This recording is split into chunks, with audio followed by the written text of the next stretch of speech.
Assalamu alaikum bachcho. So this was your October test. Some of you found it hard, some of you found it easy, mixed. I don't know, but let's see.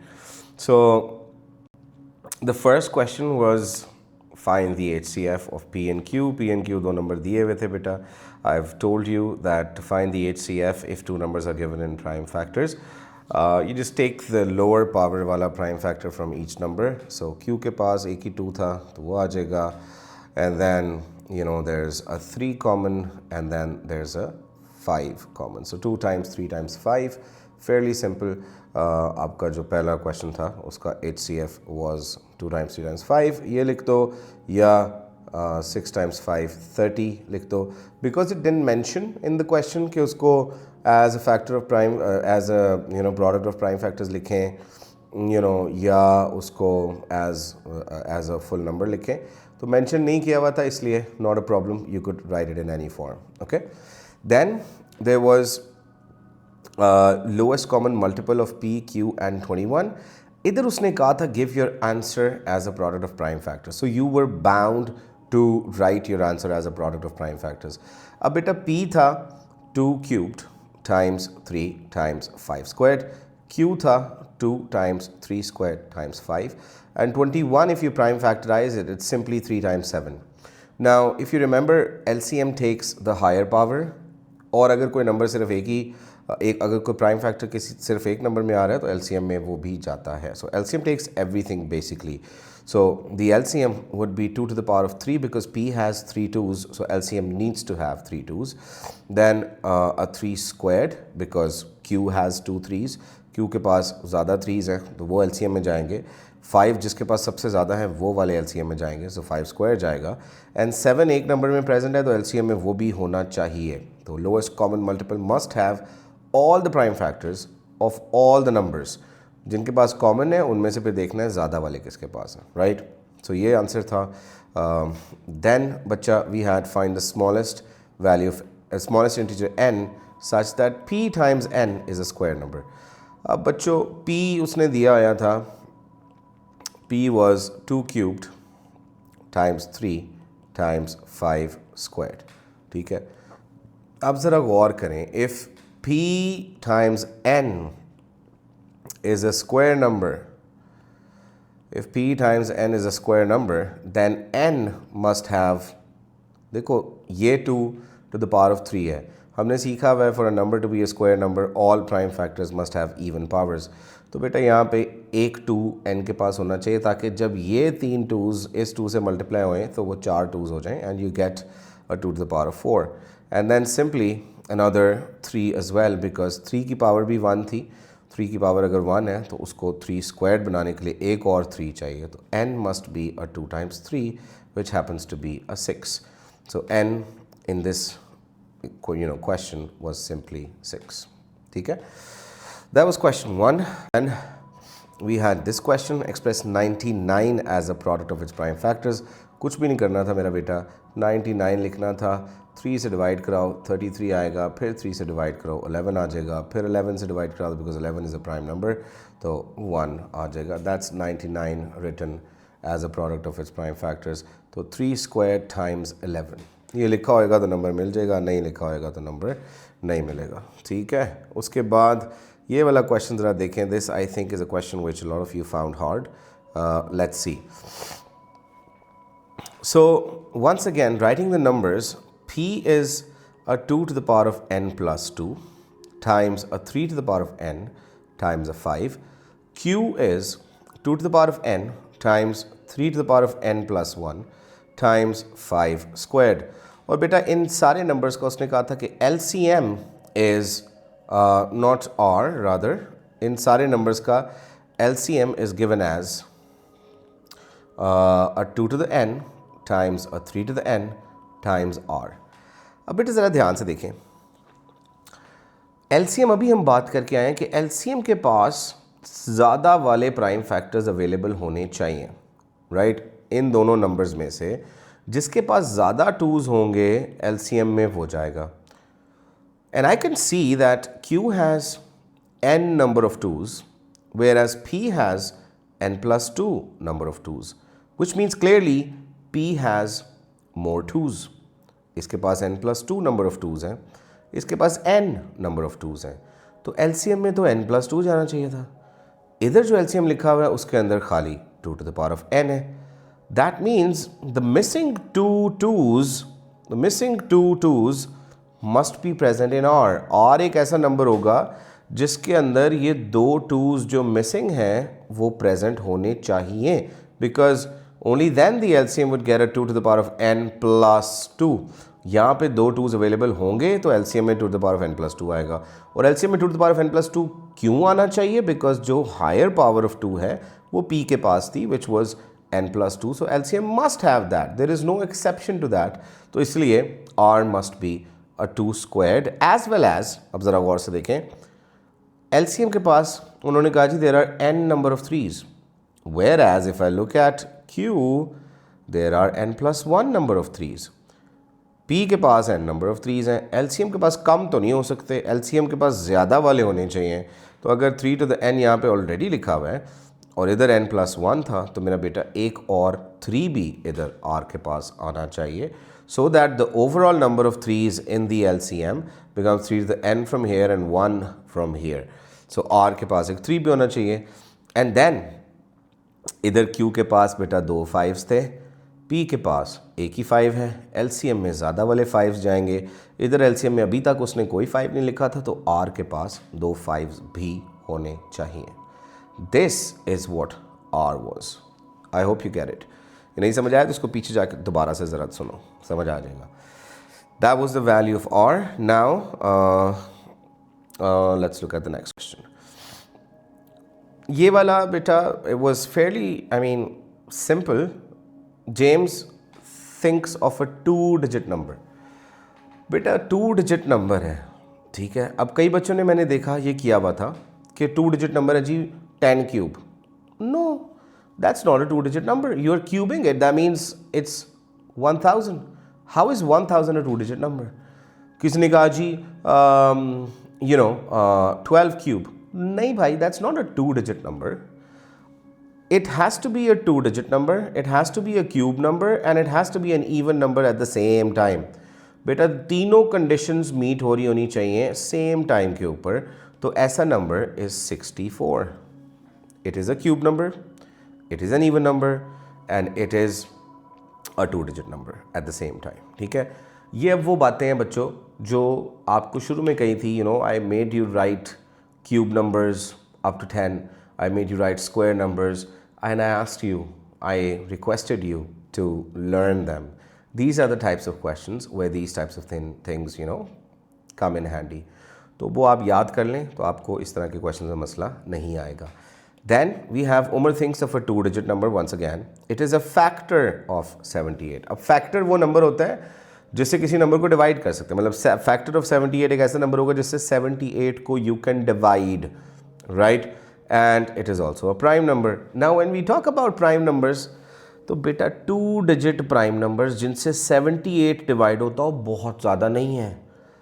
एक 11 हो सकता है, एक 13 हो सकता है, एक 17 हो सकता है, तो आप इनमें से डिवाइड कराना स्टार्ट कर दें. 13 is that number which is a factor of 78 and at the same time it is a prime number. So this was the answer.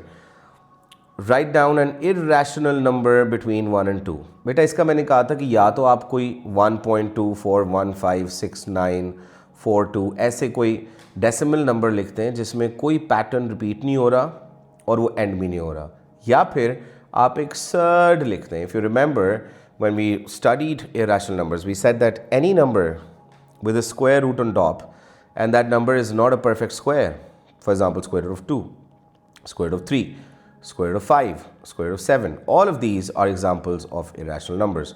तो 1 and 2 के दरमियान में कौन आएगा? स्क्वायर रूट ऑफ 2 भी आता है, ये भी लिख सकते थे. स्क्वायर रूट ऑफ 3 भी आता है, ये भी लिख सकते थे. स्क्वायर रूट ऑफ 4 लिखते तो वो 2 हो जाता, इसलिए वो आंसर नहीं था. That's not irrational. So these could have been the possible answers. ठीक है. अच्छा जी, ये क्वेश्चन था. फिर उसके बाद we had what, arrange these numbers in order starting with the smallest. तो बेटा इसमें तो देखो पहले तो we've got a few negative numbers, obviously those would be the smallest, लेकिन उनको अरेंज करना है। तो अरेंज करने के लिए इट्स अप टू यू, आप सबको डेसिमल में लिख लो या सबको फ्रैक्शन में लिख लो, यू नो, कॉमन डिनोमिनेटर्स करके। फॉर एग्जांपल अगर यहाँ पे मैं देखूँ तो एक का डिनोमिनेटर 20 है, तो मैं इन सब का डिनोमिनेटर 20 बना देता हूँ, या फिर सबको डेसिमल में लिख लो, you know. So this, if you write as a decimal, is negative 0.8. This, if you write as a decimal, minus 17 over 20 is the same as, 8.5 over 10. So 0.85, ये negative 0.85 है. This is a minus 1, this is a 0, this is a 0.75. So now I could clearly see that minus 1 is the smallest. मैं यहाँ पे minus 1 लिखूँगा. 0.85 negative is after that, negative 0.85, then it's negative 0.8, then it's 0, then it is क्या कहते हैं 3 over 4. एक गलती मैंने यहाँ पे की, ये जो मैंने negative 0.8 लिखा है, I would not write negative 0.8. In fact, I would write the form that was given in the question, minus 4 over 5 इधर लिखूँगा, और जो negative 0.85 लिखा है उसकी जगह भी actually I would write the minus 17 over 20.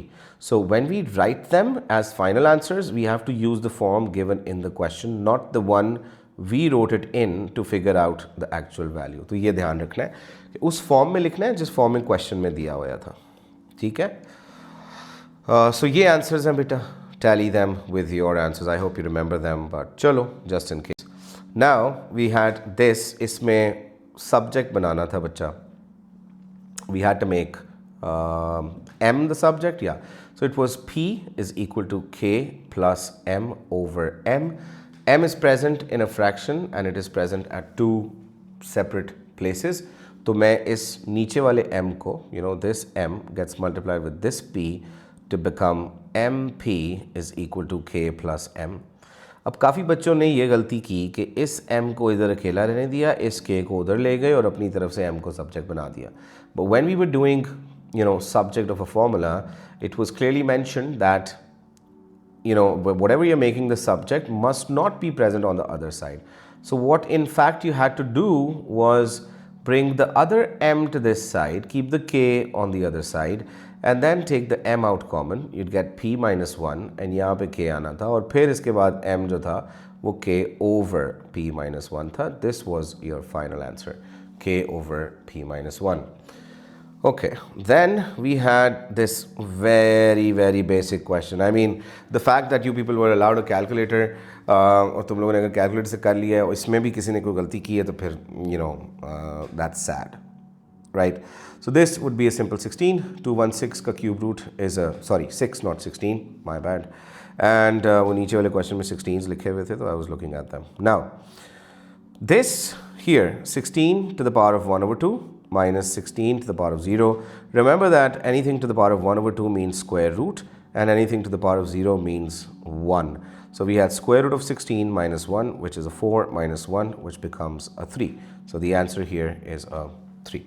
ठीक है? Then let's look at the next page. Write the recurring decimal 0.47 recurring as a fraction. So it was 0.47 और जो recurring part था वो ये 7 था, ठीक है. I hope you remember that जब भी recurring decimal को as a fraction लिखना होता है तो the first thing we do is we call the original decimal as x, right? Then we need two numbers with the same recurring part. Like I want my non-recurring part to be behind the decimal. तो मैं क्या करूँगा, मैं इसको 10x करूँगा. That will give me a 4.7 recurring. Now, thing is, this is a 4.7 recurring, whereas this is a 0.47. इसका decimal part, इस number का decimal portion और इस number का decimal portion, they are not the same. So I need another number with the same decimal part. So what I do is I'd multiply the x with 100 as well, so that it becomes a 47.7 recurring. Now if you notice, इस number का decimal part भी 7 recurring है, इस number का decimal part भी 7 recurring है. Once you have these two numbers, you subtract them. So what I do is I write 100x minus 10x is equal to 47.7 recurring minus 4.7 recurring. That leaves me with a 90x is equal to 40. ये जो recurring part है ये तो minus होकर ख़त्म हो जाएगा. 47 minus 4 कर दो, that's a 43. So x is 43 over 90. That was your final answer, right? I hope most of you got it right. मैंने भी papers तुम लोगों ने check नहीं किए. What I'm saying is what I saw while you people were doing it. So बच्चों, please understand, whatever the requirement of the question is, you have to pay very close attention to it. If it says expand and simplify, it literally means expand and simplify, nothing else.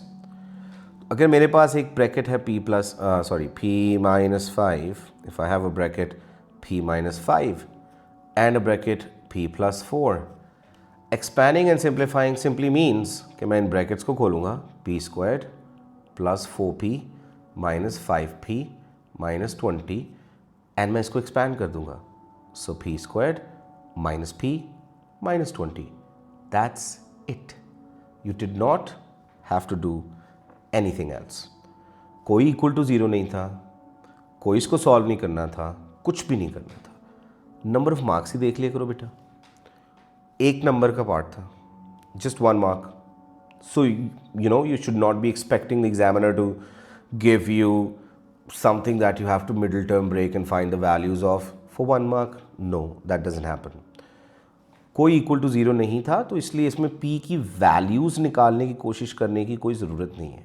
Okay, that was it. This was the answer. Then for part B, it was simple middle term breaking, like B1 की अगर बात करें, if we talk about part B1, it was 4x squared plus 12xy plus 9y squared. अगर किसी ने इसको identity से कर दिया है तो भी ठीक है, अगर किसी ने इसको मिडिल टर्म ब्रेकिंग से किया है तो भी ठीक है. So if we do middle term breaking, we have 4 times 9, that's 36. ठीक है, तो 36 के फैक्टर्स चाहिए जो आपको 12 देते हैं. Those are 6 and 6. So I simply do 4x squared plus 6xy and then another 6xy and then the 9y squared. ठीक है, तो ये करना था बेटा.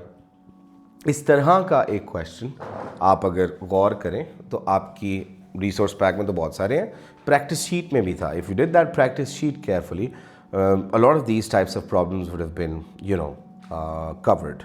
But anyways, then you take a 2x out common from the first two terms, तो ये बन जाता 2x plus 3y and then plus another 3y common, तो अंदर बचता 2x plus 3y and you would have had a 2x plus 3y and another 2x plus 3y. इसको ऐसे लिख दो या फिर इसको 2x plus 3y whole squared लिख दो, doesn't matter, both would be fine. Okay, and then there was the third part which was B2, which was 3m squared minus 48. बेटा दो terms हैं. There are two terms and you have to factorize. Whenever there are two terms and you have to factorize, there are only two ways I told you. Common लेके and then third identity. कभी कभी सिर्फ common, कभी कभी सिर्फ third identity and कभी कभी दोनों. So if I take a 3 out common from these two, I am left with an m squared minus 16 in the bracket. Now, is that completely factorized? The answer is no. मैंने 3 common लिया तो उसके बाद मुझे एक square number मिल रहा है, उसमें से माइनस हो रहा है एक और स्क्वायर नंबर, तो बेटा थर्ड आइडेंटिटी लगानी पड़ेगी. सो 3 times m plus 4 times m minus 4. That was the answer. Simple stuff. Okay, then let's look at next one. Factorize fully, also really baby question. Let's try to do it. पहला जो था that was 5x squared minus 10x पहले part में. इसमें आप again दो terms हैं, कुछ नहीं कर सकते, कॉमन लेना है. 5x कॉमन ले लो, x minus 2 अंदर बचेगा. अब जो अंदर बचा है उस पर थर्ड आइडेंटिटी नहीं लग सकती. So that's it, that's where you leave it. 5x times x minus 2, nothing fancy about it.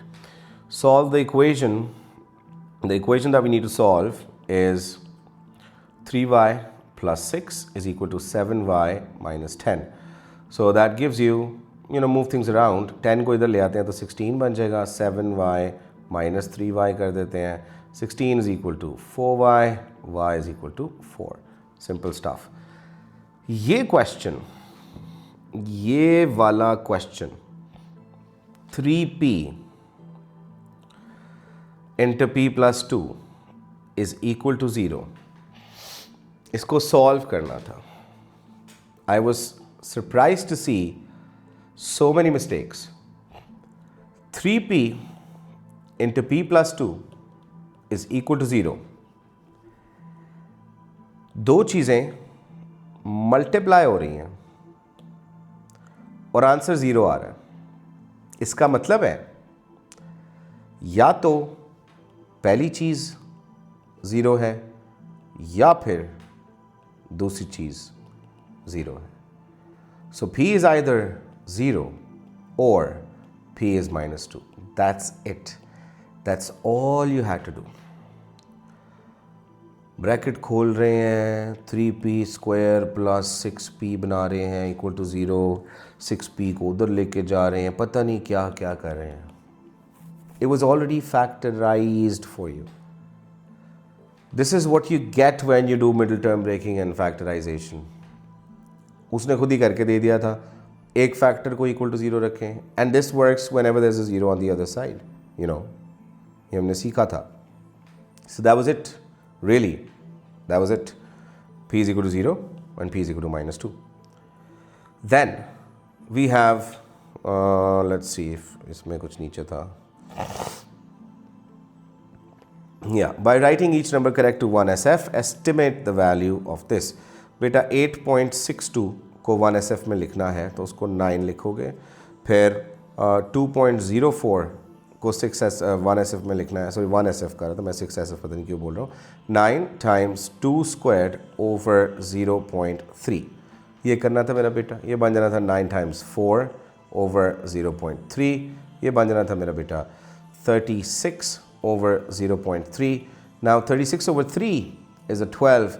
So 36 over 0.3 should be 120. That was the answer. अगर इस तरह नहीं भी करना आया तो इसको आप ऐसे कर सकते थे कि आप ऊपर भी 10 से मल्टीप्लाई करा दो और नीचे भी 10 से मल्टीप्लाई करा दो. 360 divided by 3 gives you 120. So both ways were fine. Okay. And we had this question. It says the Earth is this distance away from the Sun. Mercury is this distance away from the Sun. How much nearer to the Sun? How much nearer is the Sun to Mercury than to Earth? Give your answer in standard form. Beta, Sun से Mercury कितना करीब है as compared to Earth? For that you just had to subtract the distances. ये अगर Sun है, if this is the Sun, this is, let's say, Mercury, and this is the Earth. If you know this distance and you know this distance, then to find this distance, आप इस पूरे distance में से ये वाला distance minus कर दो तो आपको ये वाला distance मिल जाएगा, right? So then what you had to do was take the distance of Earth, which was 1.5 times 10 to the 8, and subtract the distance of Mercury from it, which was 5.81 times 10 to the 7. जब भी हमने कहा था कि standard form में subtraction करनी होती है तो आप लोअर पावर ऑफ x को कॉमन ले लेते हो, लोअर पावर ऑफ 10 को बाय कॉमन ले लेते हो. तो बेटा यहाँ पे आ जाएगा 10 to the 7, अंदर बचेगा 1.5 times 10 minus 5.81. ठीक है जी. ये बेटा आ जाना था आगे बस 10 to the power of 7 times 15 minus 5.81. Now if you do it here, 10 to the 7 times 15 minus 5.81, इसको थोड़ा सा, वैसे तो तुम लोगों को कैलकुलेटर्स अलाउड थे, वैसे ये this was a P2 question, so you were allowed calculators, इसलिए थोड़ी सी वर्ड प्रॉब्लम टाइप थी. तो when you do this you get a 9.19, 15 minus 5.81, and then all you do is 9.19 times 10 to the power of 7. That was the final answer. So 9.19 times 10 to the power of 7. Then we had this terameter. उसने बेटा आपको बता दिया था कि terameter is 10 to the power of 12 meters. Find the distance of Earth from the Sun in terameters. पहले तो ज़रा देखें शाबाश कि distance of earth from the sun in kilometres दिया हुआ उसने, ठीक है। ये तुम लोगों ने थोड़ी सी अभी वैसे यूनिट कन्वर्शन इतनी की नहीं है, तो इसलिए I don't mind that you did this wrong. So earth का distance was 1.5 times 10 to the power of 8 kilometres. इसको मीटर्स में करने के लिए आपको टाइम्स 1000 करना पड़ेगा, you know, so that would be 1.5 times 10 to the power of 8, and 1000 is a 10 to the power of 3. That leaves you with 1.5 times 10 to the power of 11. This is the distance in meters. He said you want to give the answer in terameters, where 1 terameter is 10 to the power of 12 meters. तो बेटा आपने ये करना था कि आपने 1.5 times 10 to the power of 11 को divide कराना था 10 to the power of 12 से, which would leave you with 1.5 times 10 to the power of -1, because ये 12 ऊपर जाके माइनस होना था, तो -1 आ जाना था. This was the answer, but nevertheless, I'd see what I have to do with this question. Okay, then question number 12 में again standard form थी, उसने कहा जी टेबल के अंदर इसकी मैक्सिको की पॉपुलेशन को आप स्टैंडर्ड फॉर्म में लिख दें. तो वेरी वेरी सिंपल, 1 1 1 2 1 0 0 0 0 4 जीरोज़ हैं, हाँ जी 4 जीरोज़ हैं. स्टैंडर्ड फॉर्म में लिखना था बेटा, एंड पे डेसिमल है 1 2 3 4 5 6 7 8, यहाँ पे लाना था डेसिमल को, बिकॉज डेसिमल से पीछे वाला number should be between 1 and 9. So we moved the decimal 8 places, so it's 1.11 times 10 to the power of 8. 1.11 times 10 to the power of 8. This was your final answer. Then it said complete the following sentences. The population of Russia is 10 times the population of dash. Population of Russia is 10 times the population of what country? बेटा 10 times होने का मतलब है कि उसकी power exactly उसकी जो 10 की पावर है, मतलब अगर देखें मेरे पास एक नंबर है 2 times 10 to the power of 5. If I multiply that by 10, it becomes 2 times 10 to the power of 6. So if something is 10 times the other thing, its power of 10 would be 1 more. तो अब आप ज़रा table पे जाएं, आप देखें कि Russia की population 1.4 times 10 to the power of 8 है. आप देखो कि किस और कंट्री की पॉपुलेशन एग्जैक्टली यही value times 10 to the power of 1 less है, तो वो सेनेगाल था बेटा. 10 to the power of 7 था उसका, तो this answer would be Senegal.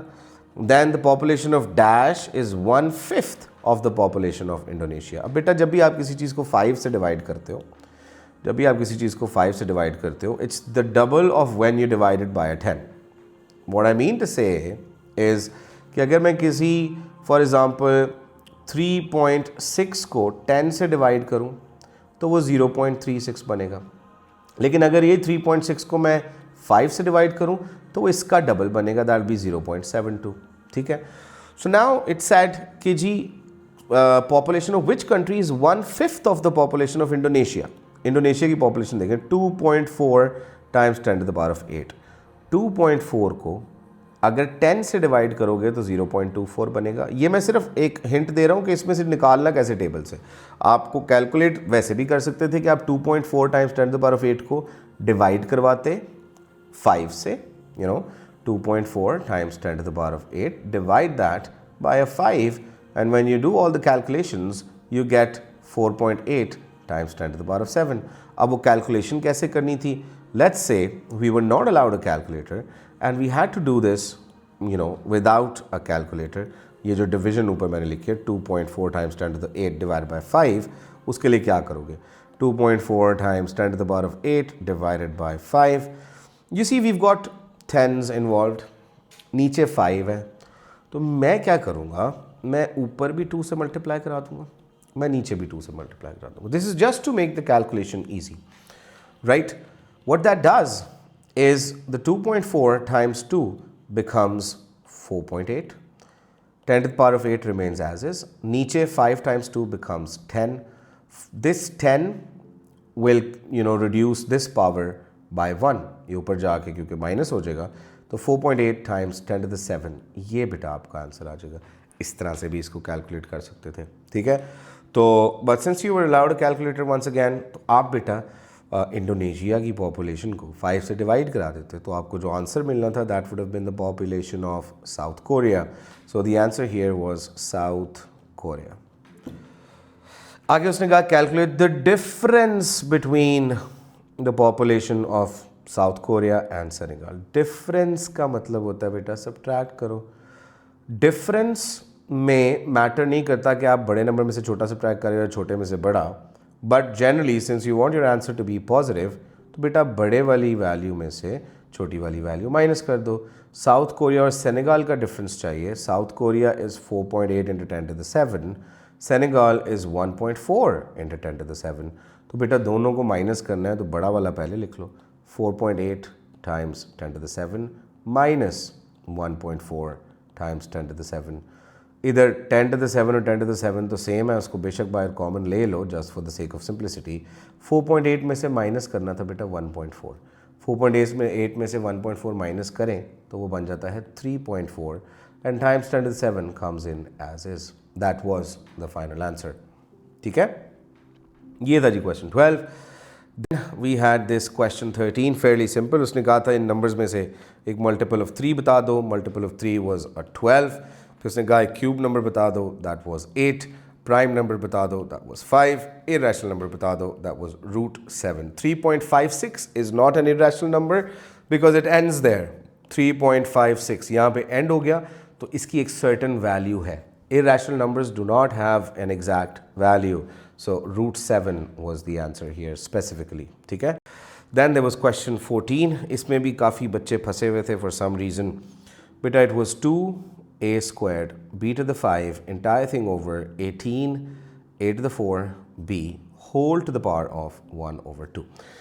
Whenever we come across questions like these, we always simplify within the bracket। ऊपर बेटा आना था 1, नीचे आना था 9, क्योंकि 2 और 18 को कैंसिल कर रहे हैं। We had 2 A's at the top and 4 A's at the bottom, तो ऊपर से दोनों काट दो, नीचे 2 रह जाएंगे। We have 5 B's at the top, 1 B at the bottom, नीचे से एक काट दो, ऊपर 4 रह जाएंगे।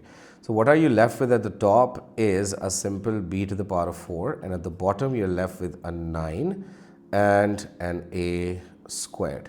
और फिर वो सारी चीज़ के ऊपर पावर है 1/2। I hope you remember that a power of 1/2 means square root, and square root means के b की पावर हाफ हो जाएगी, 2 बन जाएगी। 9 का रूट हो जाएगा तो 3 बन जाएगा और a की पावर भी हाफ हो जाएगी। This b squared over 3a was the final answer। ठीक है। Then we had this simple completing the square। ये I hope you got it correctly। I didn't see anyone doing it, but it was बड़ा bracket square minus छोटा bracket square plus the constant। The constant was 5। In the बड़ा bracket x goes, minus comes because ये minus था, और फिर 7 का half आ जाएगा which is 3.5। उसको बेशक 3.5 ही लिख दो, इधर भी 3.5 आएगा। You'll get x minus 3.5 whole squared minus 12.25 plus a 5 and then minus 7.25। कितनी सैड बात है कि जो तुम लोगों को कंप्लीटिंग द स्क्वायर का मैंने कॉन्सेप्ट समझाते हुए वीडियो भेजा था, ironically I mean I was randomly coming up with examples in that video, और ये एग्जैक्ट एग्जांपल आ गई थी। दैट वाज नॉट इंटेंशनल, लेकिन फिर भी अगर ध्यान से वही देख लिया होता तो ये तो ठीक हो ही जाता। चलें, then we had this question. इस क्वेश्चन को आप लोग आई थिंक 6 मार्क्स देख के घबरा गए थे शायद, इस वजह से आप लोगों से नहीं हुआ। I mean, a lot of you did it correctly, not that none of you were able to do it, but I saw a lot of mistakes as well।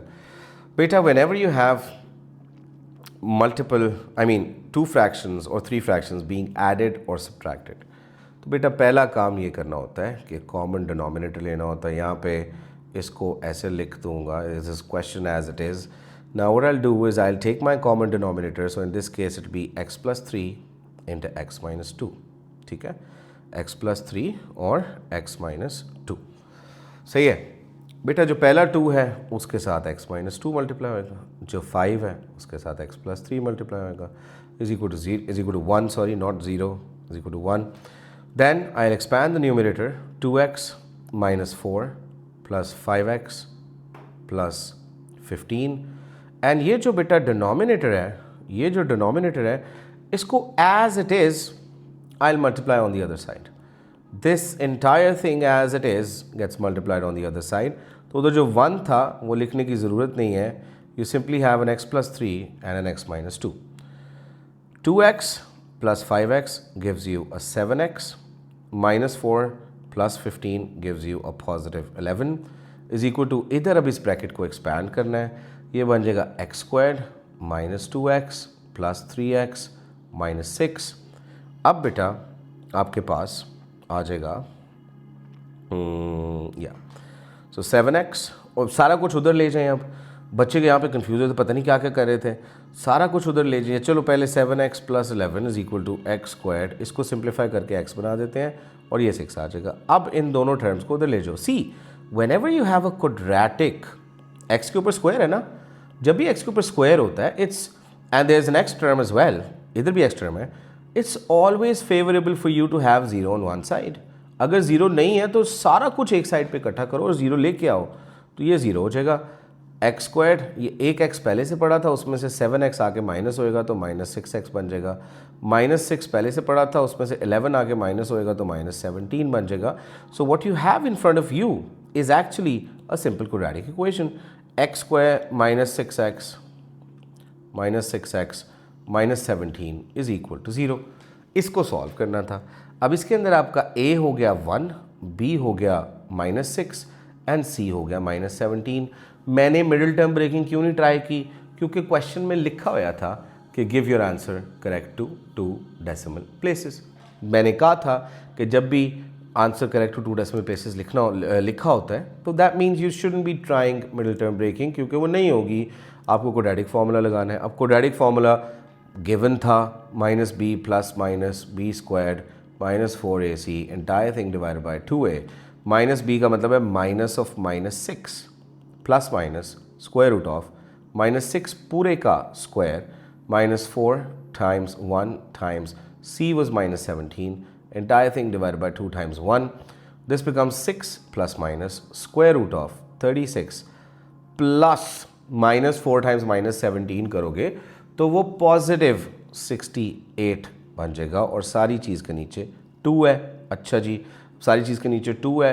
अब आ जाए जी 6 plus minus square root of 104 entire thing divided by 2. That becomes 6 plus root 104 over 2 and 6 minus root 104 over 2.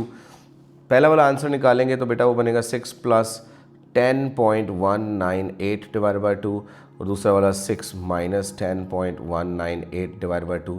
देखो अगर उसने कहा है ना आंसर 2 डेसिमल प्लेसेस तक देना है, तो उसका मतलब ये नहीं है कि अपनी वर्किंग की वैल्यूज़ को भी 2 डेसिमल प्लेसेस तक राउंड ऑफ कर दें.